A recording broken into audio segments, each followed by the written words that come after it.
қағазымен марапатталады.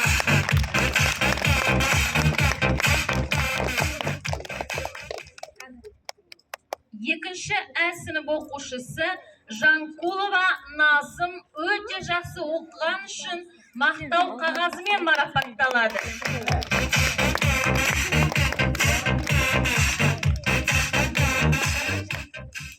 Екінші Ә сынып оқушысы Қуайжан Нұрәлі өте жақсы оқыған үшін мақтау қағазымен марапатталады.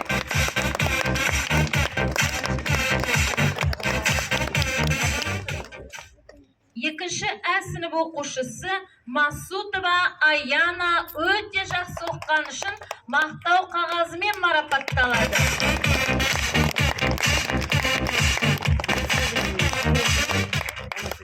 Екінші Ә сынып оқушысы Мұхаммедқали Адия өте жақсы оқыған үшін мақтау қағазымен марапатталады.